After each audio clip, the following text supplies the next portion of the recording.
Hello, today's topic is fun with pastel chalks.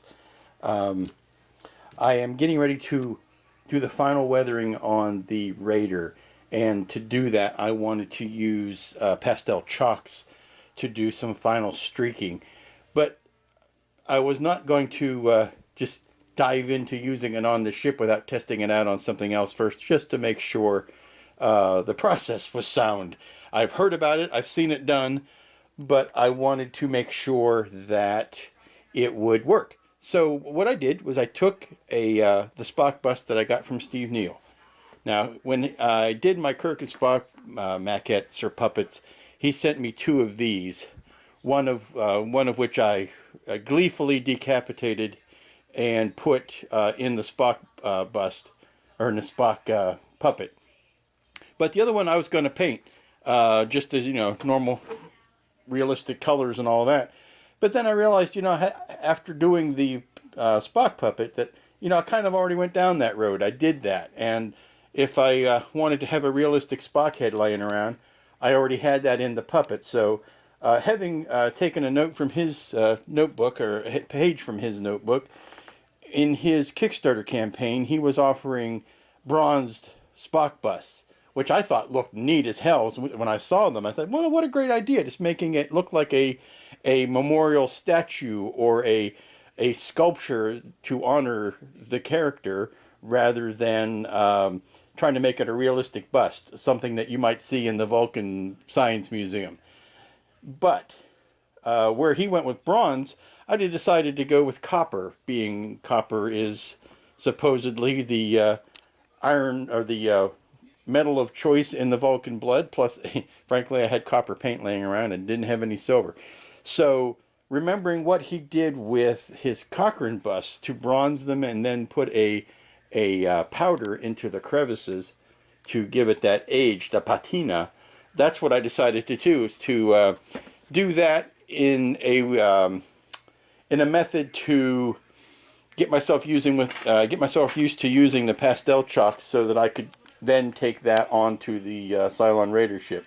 And it's an easy enough thing to do. There's two ways I found that works. I found my chalks, my pastels that I'd been looking for. When I moved everything from the other room to this room, they kind of got lost in the shuffle. Basically, it's a question of scraping some off of the pastel, and then taking one of these nice dauber brushes, or stencil brushes, and then just picking it up from here and dabbing it on into the crevices and then dusting it off. Also, you can simply draw it on and then go back in and daub it to weaken it down. And it's much like airbrushing in that you blow the dust off. You can go over it multiple times to build up layers of effect. And then I hit it with a flat clear finish to lock it in so that the dust wouldn't continue to come off. I find that once you spray it, it has a tendency to knock away some of what you've done. So you may want to over chalk it, spray it off, and then maybe go back in and chalk it again. To build up the amount of weathering that you want to have. But knowing that works, and being more confident with handling the chalks, I was ready to go on to the Cylon Raider.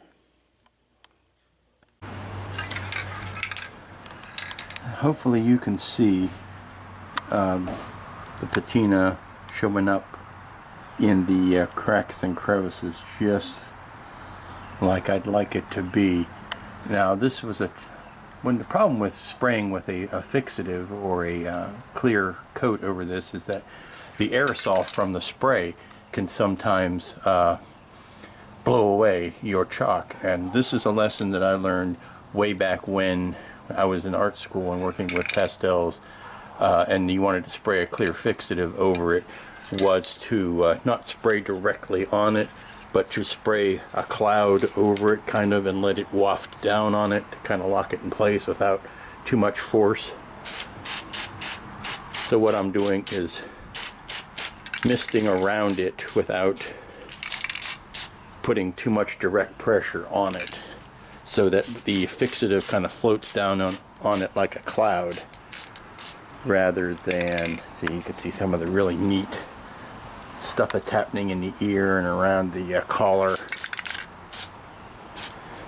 And doing this and letting it land on it rather than spraying it directly lets you lock in the powder without it blowing away.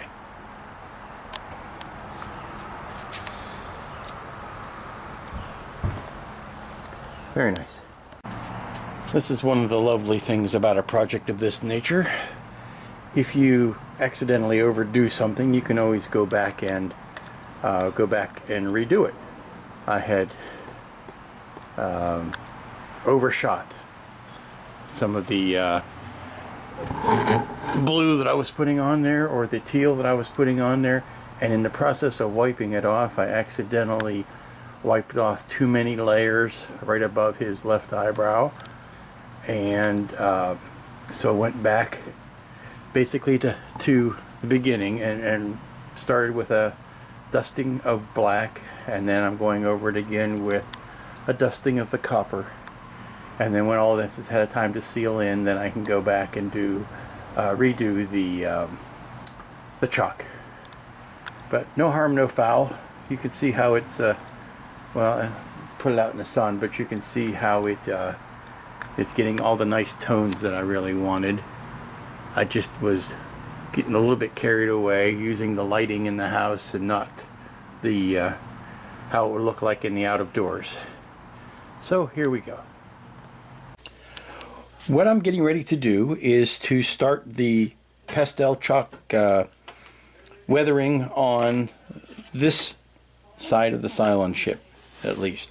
And what you're seeing is a bunch of straight pieces laid down on the leading edge of some panels. Now, it's not as many as, you know, everything that I've shaded, but it's a few select places. I don't want to overdo it, so to speak. So here's the method. You take, I found from doing the Spock bust that there are basically two different ways you can apply the pastel chalk. One is to simply draw it on like you would a pencil.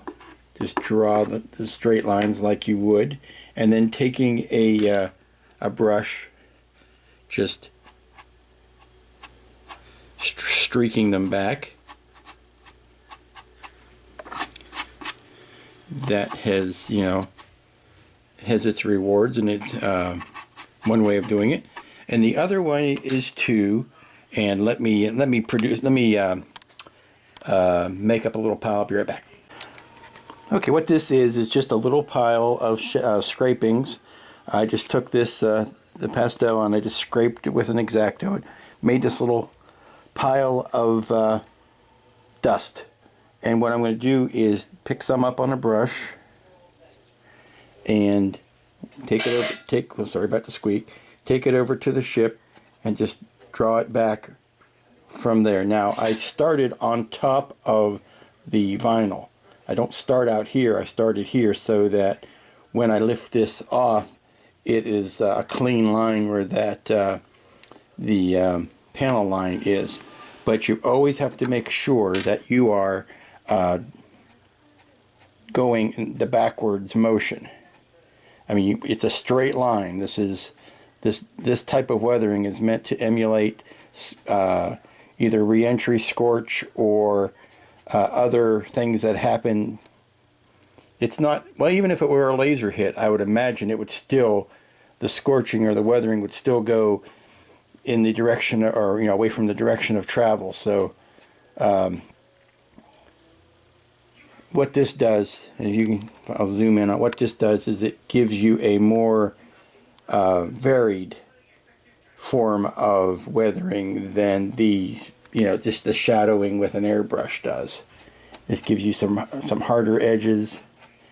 Plus, it also has a nice thing of sticking down in here into the panel lines, and then you can go back in on top of it with another layer to put even a darker line in. And then you can also, on top of that, draw in a faint line.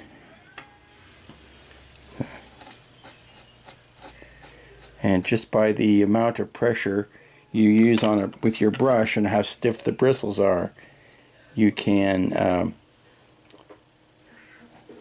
judge and gauge how dark your smear is going to be, how obvious it's going to be. I'm going to try this brush again. Trying this brush. I'm sorry. Zoom out. Trying this brush again, and I'm just going to take it, smear it right across there. Give it a little bit, and then soften it up. Okay, and then when I remove this, you'll see a nice clean line right at the edge of that panel, with a little bit of this collected down in the panel line. Nice. Now see, this is something I don't want to overdo, so I kind of have designated these are the ones that are going to be on this side, and I'm going to put one smudge maybe back from each of these so that I won't have too many on this side. And I'll be back as soon as that's all done. And with the vinyl removed, you have the final weathering. This is as far as I'm going to go with this side, and of course the next trick is to balance what's on this side with what's on that side. Now obviously, at least obviously to me, the bottom will have heavier weathering, because that's, if you're going to have any atmospheric flights, that's the side that's going to get the weathering the most. What you might get on the top are more laser hits, but I'm assuming that the bottom would be more weather, actual carbon scoring hits. But that's the weathering on this wing, and I'm going to hit it with a fixative and keep all the weather scores and streaks and scorches pretty much locked in. Okay, it is Sunday. Here are the two projects on the drawing boards today. Literally, this is a drawing board. So they are on the drawing board. It's the Cylon Raider and the Spock bust. Now, here's the thing about the Cylon Raider. It's a big kit. I mean, it's a very big ship. And it's on an even bigger stand. Now, I know this is a scaled up version of what Mobius uses for all of their stands now. It's got the Western Hemisphere etched in the bottom of it. It's fine if you are doing Galactica 1980, but frankly, nobody wants to do Galactica 1980. So it's an inappropriate stand. Plus, for my eye, it's just too darn big. Like I said, it's a big enough kit as it is, without standing it up, 6-8 inches up off the ground to begin with. So I'm going to be making something smaller and easier to display than this, because, like I say, it's taken up a goodly amount of shelf space. So I'm going to be working on what the stand is going to be, kind of like off stage, and then I'll show you what I've come up with then. But what I need to do left is the pastel weathering on the bottom. The wings have not been attached yet. You can see the engine covers have not been attached yet, the engine louvers. The cockpit louvers have not been attached yet, and I have not done those last 4 strip of detail there. But see, here's the thing. Look at this base, and you touch it, and the ship just goes all wobbly. I respect what they did with their base, but it's not what I'm going to use. So let me take it up off of this base and flip it over and get it ready for the last bit of pasteling. The Spock, on the other hand, is done. I put one last pass of the pastel chalk on it last night, and I get up this morning and look at it and say, does it need any more? And I say, no, it's done. What I think I'm going to do is try to hit this. Now, indoors and outdoors, it really takes on a different look to it. and as soon as when I take a flash picture of it, the blue just jumps out, which really isn't there when you're looking at it in lighting, in-house, in a normal situation. The flash doesn't do it any favors. It actually makes it look a lot worse. So I'm going to call this done. I may hit it once more with a light, I'm sorry to keep saying a light fixative pass to try to keep this powder locked in. I don't want it to be a case of, you know, every time the wind blows, a little bit of the powder comes off, or if people handle it, the powder may come off in their fingers, and that's not good. So I'm going to try to do one more sealing coat in that, and then I'm going to put it away. This is what I've decided to do for the base of the Cylon Raider. This resin base I picked up, ironically, it came with the Cylon Raider, not the Mobius kit, but the Mike Salzo version, the big heavy resin kit that the Mobius kit is pretty much based on. And I've had this base floating around forever, and I was first going to use it on the Cylon, the new Cylon Raider, but it was too big and too beefy for that, so I've been hanging on to it. And it is the perfect size, and I think it's going to work out just great for the classic Raider. What this black material is my new favorite two-part Umox or Ubu or smooth on. What is it? What do they call it? Oh, it's black plastic. It's two-part mix. There's a companion piece to this that is two-part mix to make the silicone molds or the rubber molds, but this is actually black cast plastic. And I just whipped up a bunch of it and poured it into here and stuck this brass rod down into it and let it cure. And right now it's as strong as it's ever going to be. And what this will do is it'll make a much lower, meaner, leaner base for the Cylon Raider. So now all I need to do is paint it. All of the wiring for the Raider, the batteries and everything will be self-contained, so I don't need to worry about chasing wiring out or anything like that. It's just going to be a stand. Here's our patient for today. You'll see quite a bit of regular airbrush weathering, shading, shadowing, but I'm going to put on some pastel distinct weathering. And here you can see the hole I've cut for that brass rod that's going to go into the base. And we're coming to the end of another weekend. Since this was a nice weekend outside, I did have to do some yard work, so therefore did not get as much done as I'd like to have gotten done.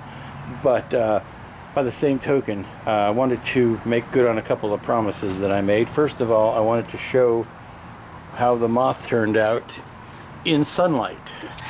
And I'm moving, I don't know how well this is working, how well it's showing up on camera, but I'm trying to show the iridescence on the wings, and I'm just going to move the camera around wildly to see if it will catch the sun in such a way as to show off what it was I had blathered on about.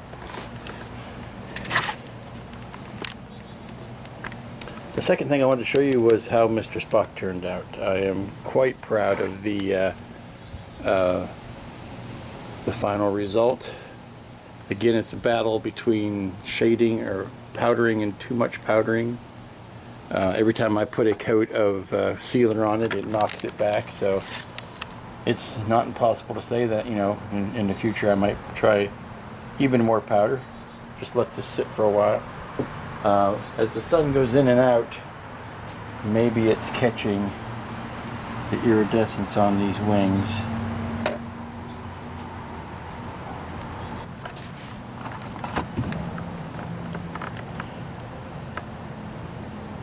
I hope that is doing the trick. You can also see into the cockpit there once the sun is on it. See what's going on inside there. And the sun's coming out. Beautiful. Okay. On to the business of doing some weathering. I am getting ready to do the underside of the wings. I will not get the wings actually put on the body today. I think that was a little overly ambitious, but let me get on with the wing weathering. Yes, you can see that. As I described this yesterday, this is still Sunday afternoon, by the way. What I'm doing is just taking the black charcoal, and in this case, it's not, oddly enough, not charcoal black. It's a dark gray because it is. I think I do have a darker black charcoal. Yes, there is one stage black, but you don't need it. This dark gray is sufficiently fine. Now, one thing you need to make sure, and I always double, triple check because I'm paranoid, is the direction. Where's the front and where's the back? Gun goes up front. This must be the front. This area right here is the front. So all of my streaking is going to go this way. So it's all going to, and once I get my brush out, it's all going to be going in questions of like this and lightly down. Now I'm left-handed, so it's more natural for me to set up this way. What I discovered from doing the top, and I did the top two different ways. I did them with some where you put tape down and you start your streaking over top of the tape, and then I did some that kind of just go across panel, across panel, across panel, and they both have their their places. I like doing the long streaking ones better, so that's what I'm going to do primarily more of on the bottom. Out of the way so you can see what I'm doing. I'm just dipping the brush into this pile of dust and just hitting it and streaking it. And these streaks they can go jagged. They don't have to necessarily be completely straight. They can branch. They can, as an example, this one kind of hits this spot and branches two different ways. And there's no real wrong way of doing this. It's very much you know, up to your own eye. I mean, the wrong way of doing it would be to go this way, because obviously that's not how damage happens or weathering happens on a ship that flies primarily front to back. You don't see too many Cylon ships going sideways. Now, this where you want to cover, or say you want to put a piece here, and then you want to remember to hit it back here and hit it across. So maybe that scorching continues across the high spots, and maybe it goes. I feel like Bob Ross now. It's a happy little scorch that goes, misses where it lives. It wants to go here next to the tree by the brook. And you can take a. This is the brush I'm using to apply the dust, but you could take a clean brush and kind of knock it away, something that doesn't have any dust on it at all, to kind of minimize and feather out things. And there's going to be one more back here. Now, I did a lot more shading work on the underside with the airbrush, so the actual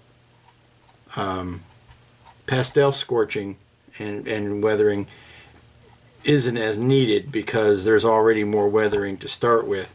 So in this case, what I'm doing is I'm using the charcoal to the charcoal dust, pastel dust, to kind of accentuate some of the shading that I've already done with an airbrush. Just inside of these little pockets.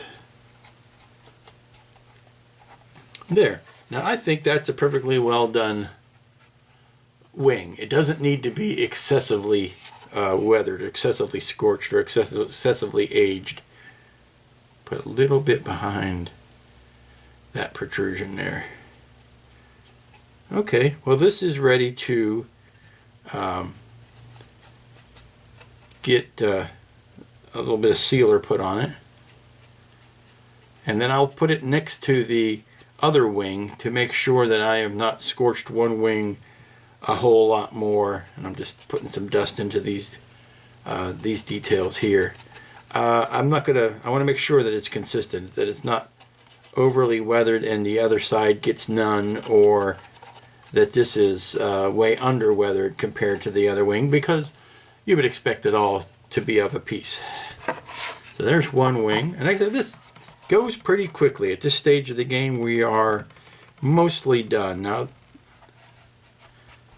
I'm going to put something there, something runs back behind here, and I'm being pretty fast and loose about this. And if I find a line that I like, I will go back in and accentuate it. And also, if I find a line I don't like, I'll go in and remove as much of it as possible.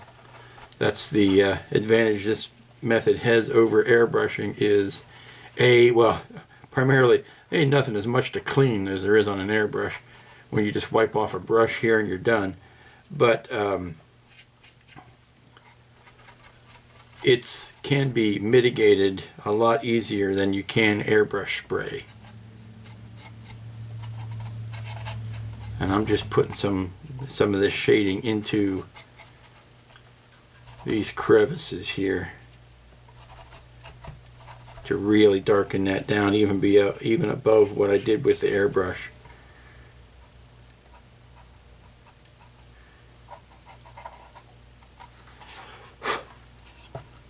Now I'm missing one that goes. I want to say it goes like that.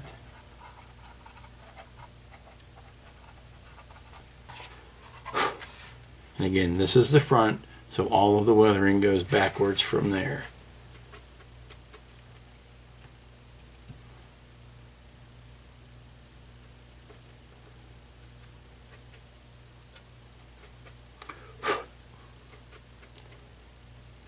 Now think about how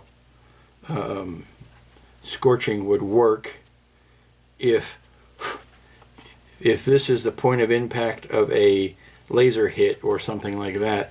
Then it's going to trail across all of this, but it's not going to fill in every bit of these recesses. As a matter of fact, it's probably not going to be any of this spot at all. It's going to hit this high spot, bounce around, hit this high spot, but some of these crevices underneath it may not even get to, and that's what I'm just taking the brush here and just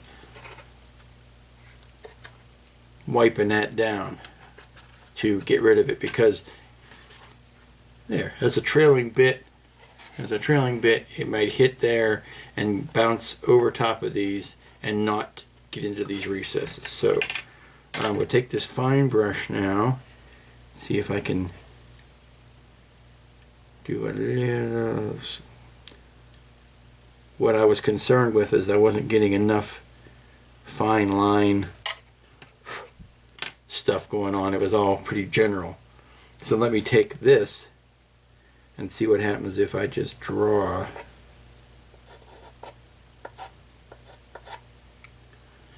some on.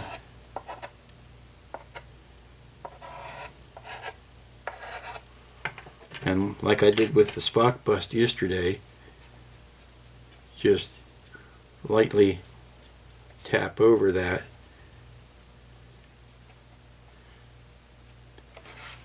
And there you can see there's still a demarcation, there's still a darker line, but it's been softened by the brush. I'm going to see what I can do back in here. Take a big hit. There. There. Okay, now I put both wings together and I say, okay, they look like they're aged or weathered appropriately or evenly. It looks like they've flown the same amount of missions. Also helps if you want to use some of this pastel shading to hide or to accentuate your dark gray panel lines. It does wonders for either hiding a mistake or, which we all make, I'm not kidding myself, If you've got a sloppy paint line that you're not wild about, you can always weather over top of it. Okay, these two wings are now ready for the fixative spray.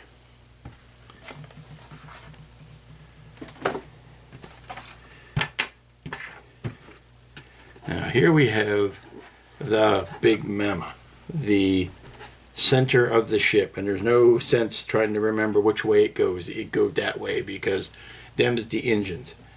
So what I'm going to do is scrape off some more. Get me a good, nice sized pile of. And if this were an X-wing, or this were a Viper, or something that was not as well maintained, you could conceivably mix in some brown powder in there and simulate rust in crevices. I don't believe that the Cylons would rust. I just don't think that they...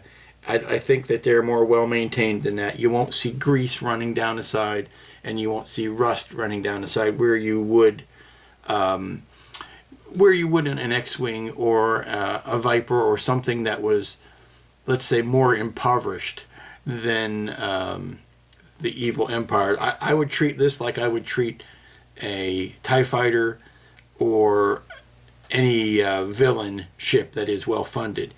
It's going to be kept clean. It may show a battle scar, it may show a laser hit, but it's not going to be in bad shape. You think of these like almost like I guess the best equivalent would be a fire engine, where when they're not out fighting fires, they're back at the station washing the fire engine. So those things are well maintained and well kept up. So you're not going to have the chance to get a lot of the greasy grime damage that you would on the Underdog's ship, if you take that meaning.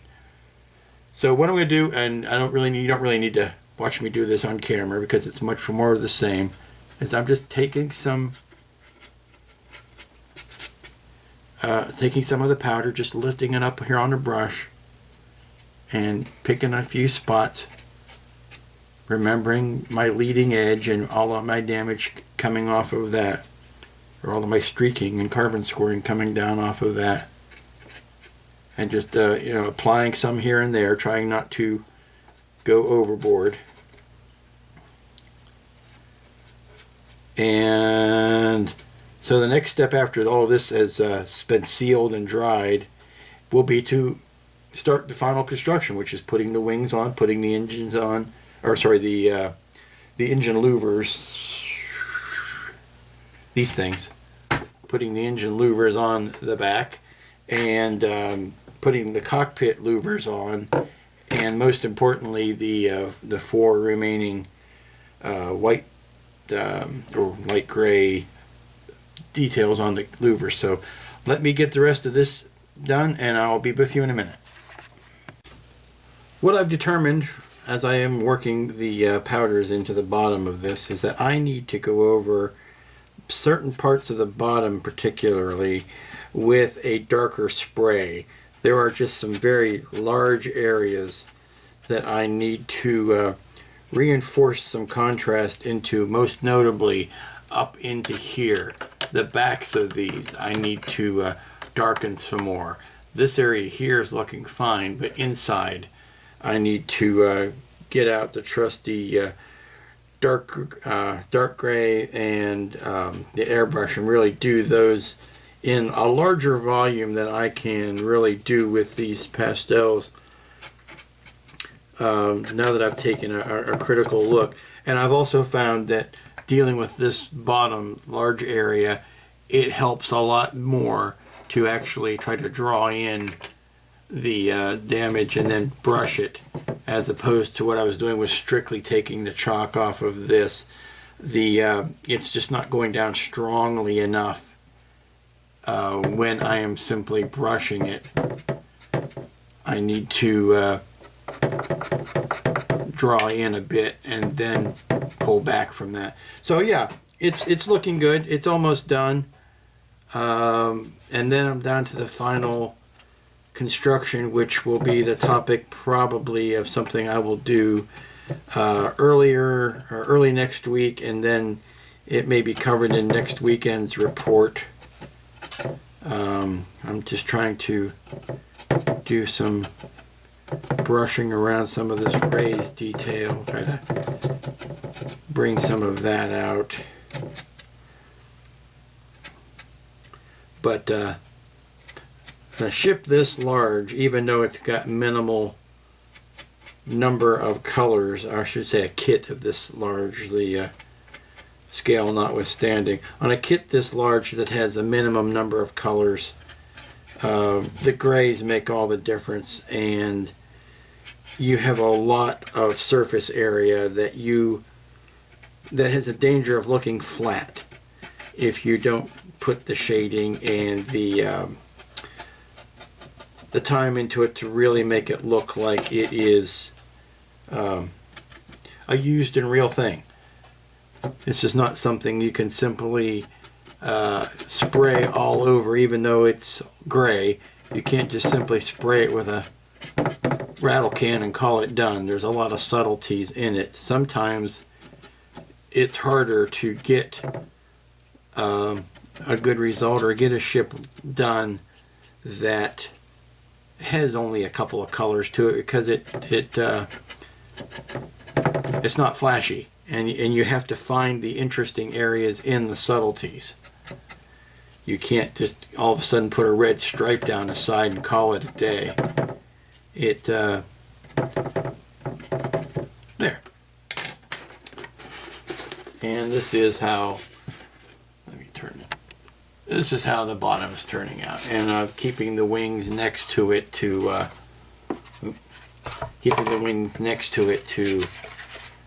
gauge the amount of weathering. And there you go. And that's going to do it for this weekend. Like I said, I need to, you can see where there's kind of some drabness going on in there. This week I should be able to finish the base, get the wings on, get the cockpit louvers on, and call it a finished ship. We should see finished ship certainly midweek, but definitely by the weekend report. So this is Lou, the Aztec Dummy, signing off for another week, and I will see you next time.